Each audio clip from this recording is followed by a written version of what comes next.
El 29 de octubre de 2025 hará un año exactamente de la gran tragedia que sacudió a Valencia, España.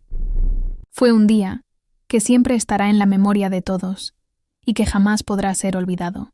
El paso de la Dana fue la catástrofe natural más letal de la historia de España. 229 personas perdieron la vida. 226 de ellas fueron encontradas y 3 personas a fecha de hoy siguen desaparecidas. El 2 de junio de 2025, las autoridades ya no mantenían ninguna desaparición activa, pues las 3 personas desaparecidas fueron declaradas como fallecidas por la justicia. No obstante, la Guardia Civil todavía mantendrá activa la búsqueda de las 3 personas. La primera desaparecida es una mujer llamada Elizabeth Gil Martínez, de 38 años, que desapareció en Cheste cuando iba a trabajar con su madre. El cuerpo de su madre, de 64 años, fue encontrado días después a la altura del Hotel Carreta, en la carretera A3. El segundo desaparecido es un hombre llamado Francisco Ruiz Martínez, de 64 años. Fue arrastrado aquella tarde por el agua, en el aparcamiento de un supermercado ubicado en el polígono de Montserrat, justo después de salvar a sus nietos subiéndolos al techo de su coche. La tercera persona, aún desaparecida, es un hombre llamado José Javier Vicent Fas, de 56 años. Esa tarde, la del 29 de octubre, decidió ir con su hija, Susana, de 30 años, y con síndrome de Down, a la casa de campo que tenían en Pedralba. El cuerpo sin vida de Susana fue encontrado la mañana del jueves 31. Y como os hablé anteriormente, aunque no se hayan localizado sus cuerpos, a efectos civiles se consideran fallecidos transcurridos 3 meses desde el siniestro que lo causó, pudiendo sus familiares comenzar a ejercer los trámites propios de un deceso. Miles de personas lo perdieron todo. Un total de 2.147 viviendas fueron declaradas inhabitables. En total, 78 municipios fueron declarados oficialmente como damnificados, según la información proporcionada por el gobierno. Muchas calles y viviendas quedaron completamente anegadas bajo el agua y el barro, dejando escenas de desolación que permanecerán grabadas en la memoria de sus habitantes. La magnitud de los daños no solo afectó las infraestructuras, sino que también alteró profundamente la vida cotidiana de las personas, obligando a muchas a empezar de nuevo desde cero. La gran mayoría de las víctimas mortales de la Dana, que azotó la provincia de Valencia, murió antes de que se emitiese la alerta a los móviles a las 8:12 de la tarde, según las diligencias del Juzgado de Instrucción número 3 de Catarroja, un documento con más de 1000 páginas, que recogió las denuncias de los familiares de las víctimas. Todo lo que se vivió aquel día fue una auténtica historia de terror, y los testimonios fueron desgarradores. Muchos testimonios contaron a los medios de comunicación, en los días posteriores a la tragedia, cómo escucharon sonar sus teléfonos, mientras veían sus pueblos completamente anegados, y los cadáveres de sus vecinos arrastrados por la rojiza marea de cañas y barro. Los primeros folios del documento se empezaron a redactar a la mañana siguiente a las inundaciones, el 30 de octubre de 2024, para ordenar el levantamiento de cuerpos por parte de los médicos forenses y la formación de piezas separadas respecto de cada uno de los fallecidos. Sus autopsias revelan que mayoritariamente las muertes se habrían producido por asfixia, con los pulmones llenos de barro. La Dana no solo afectó a viviendas y calles, sino también a áreas industriales de la provincia de Valencia. El caos se extendió rápidamente. Muchos trabajadores quedaron atrapados en sus lugares de trabajo, sin poder regresar a casa debido a los cortes en las carreteras. En algunos casos, los empleados se vieron obligados a confinarse dentro de las empresas como medida de seguridad. Otros, que ya habían abandonado sus puestos y se dirigían a sus hogares, se encontraron con calles completamente anegadas. Ante la imposibilidad de continuar en coche, muchos detuvieron la marcha, salieron de sus vehículos y buscaron refugio en lugares cercanos para protegerse del agua. Las imágenes de coches apilados en las calles se convirtieron en un símbolo del impacto de la tragedia. Más de 200.000 vehículos resultaron dañados por la riada, y tras la tragedia, comenzó la lenta tarea de retirar los 120.000 coches acumulados en 60 descampados habilitados, enfrentando retrasos, debido a la escasez de maquinaria especializada. La Dirección General de Tráfico eliminó las tasas y simplificó los trámites relacionados con los vehículos afectados por la Dana. A 4 de diciembre de 2024 se habían registrado más de 109.000 bajas temporales y 1.880 Bajas de vehículos afectados. La Dana dañó cerca de 10.000 ascensores en la provincia de Valencia, en los que entró el agua y el lodo igual que en los garajes, lo que dificultó e incluso impidió el transporte en altura de personas con movilidad reducida. Ese fatídico día, los técnicos de asistencia de ascensores triplicaron los servicios por rescates en las cabinas, a causa de los cortes de luz, de las lluvias y de las inundaciones de los fosos de los ascensores, en una jornada caótica y de récord de intervenciones, intentando salvar la vida de cientos de usuarios atrapados en los ascensores. En los días posteriores a las inundaciones, y sin coordinación alguna con los gobiernos, miles de voluntarios se organizaron por su cuenta para ayudar en los municipios afectados, llevando provisiones de comida y bebida y ayudando a limpiar el barro y los escombros. Como el gobierno valenciano no había facilitado información sobre cómo prestar ayuda, y la presencia policial en las zonas afectadas era mínima, se crearon grupos de voluntarios de forma autónoma para dar una respuesta. El gobierno valenciano intentó desalentar las actividades de los voluntarios debido al peligro de utilizar las infraestructuras dañadas, mientras que los servicios de emergencia solicitaron a los voluntarios que no usaran vehículos para desplazarse. La ministra de Sanidad, Mónica García, recomendó a los voluntarios el uso de material de protección y prendas de manga larga para prevenir posibles infecciones producidas por la contaminación de las aguas. Los propios gobiernos municipales de las áreas afectadas solicitaron ellos mismos la ayuda popular, que en muchos municipios afectados llegó antes que la UME o la policía. Los voluntarios también desarrollaron páginas web a través de las cuales poder solicitar ayuda, buscar personas desaparecidas o colaborar con otros voluntarios para una mejor organización. La cronología anterior y posterior a la Dana fue el siguiente. La Agencia Estatal de Meteorología, AEMET, emitió el primer aviso sobre la Dana el miércoles 23 de octubre. La primera alerta fue más general, pero los días siguientes, 24, 25, 26 y 27 de octubre, el organismo fue acotando la información. Primero advirtió que se esperaba que el temporal fuera especialmente fuerte en la cuenca del Mediterráneo, hasta que delimitó la Comunidad Valenciana como la zona de más peligro por lluvias. Los 2 días anteriores, emitieron comunicados advirtiendo sobre la gravedad de la situación y, finalmente, el 29 de octubre a las 7 de la mañana, anunciaron peligro extremo y recomendaron no viajar a no ser por algo urgente. A partir de ese momento, las actualizaciones de la agencia se dieron cada muy poco tiempo.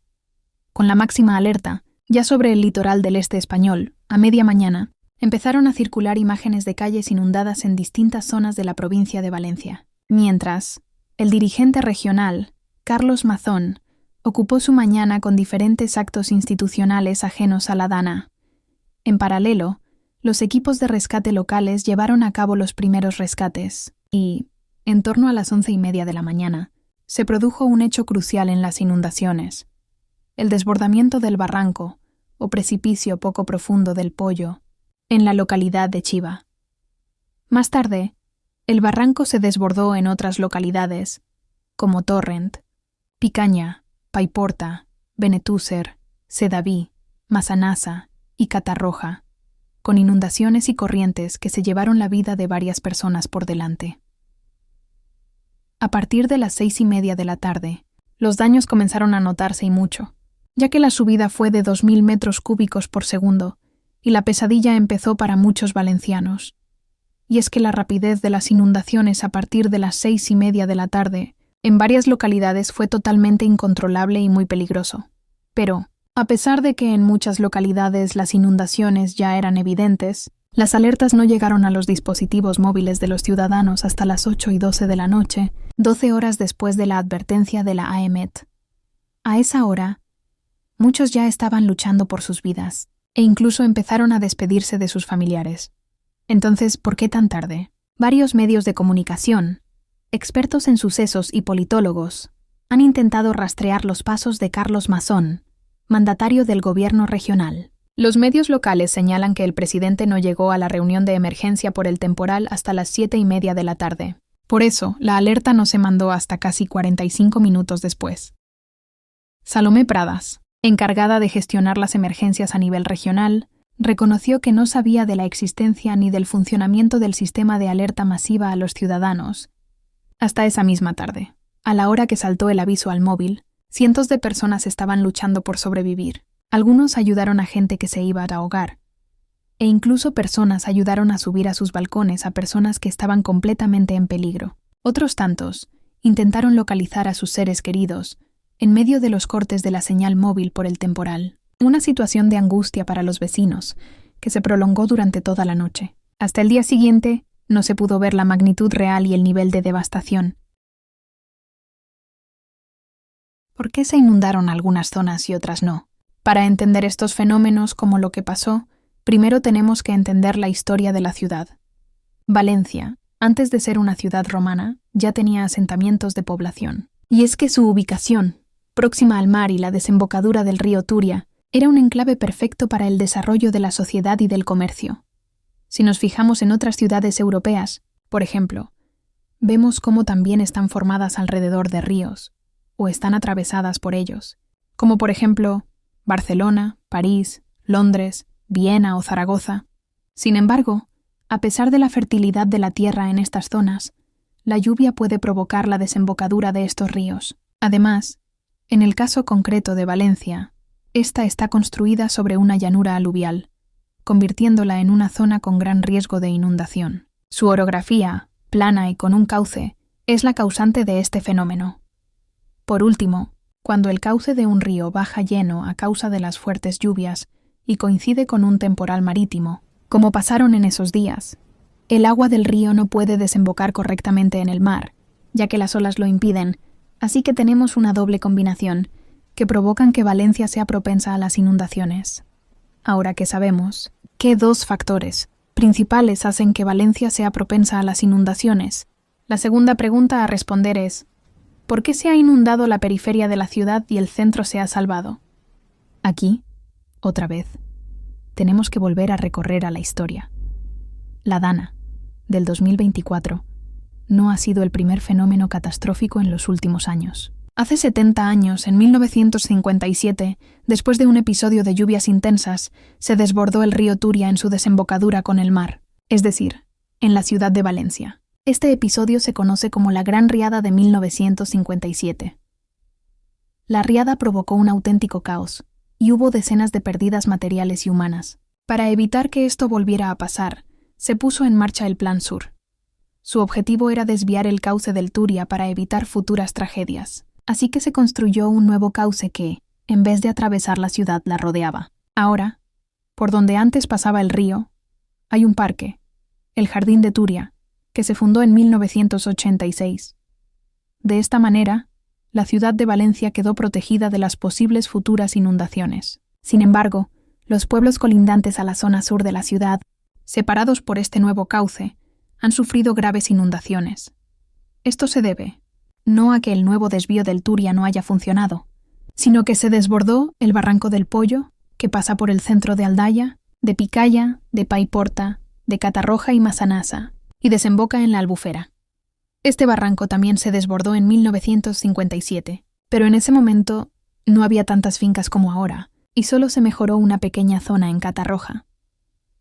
Por esto, a pesar de haber protegido la ciudad, sus cercanías han sufrido en gran parte los mayores desastres de la comunidad valenciana. La situación, cabe destacar, ha sido tan grave porque este barranco no desemboca en el mar, sino en la Albufera, y porque pasa por el centro de la mayoría de los pueblos.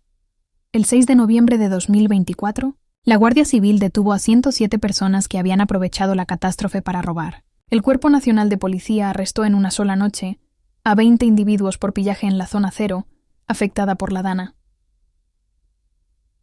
A fecha 16 de noviembre de 2024, ya habían sido 515 detenidos por las fuerzas y cuerpos de seguridad de España. Fueron arrestados mientras hurtaban o robaban en casas, pisos, comercios, empresas, incluso en la calle, cualquier objeto de valor.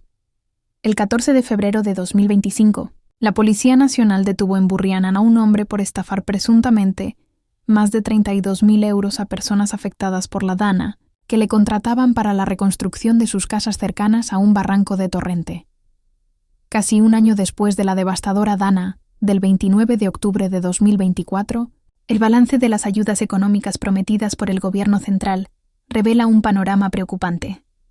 Apenas un 17,9% de las familias afectadas en la Comunidad Valenciana han recibido algún tipo de compensación económica por los daños materiales sufridos en sus viviendas y enseres. Esto significa que más del 82% de los solicitantes todavía espera una respuesta oficial, mientras su día a día continúa marcado por la incertidumbre.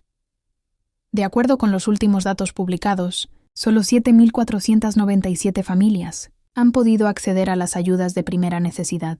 Sin embargo, la magnitud de la tragedia fue tal que, en total, se registraron 41.674 solicitudes, de las que aún 34.177 siguen sin recibir un solo euro. Esto implica que la deuda pendiente del gobierno de Pedro Sánchez con los damnificados asciende a unos 565 millones de euros.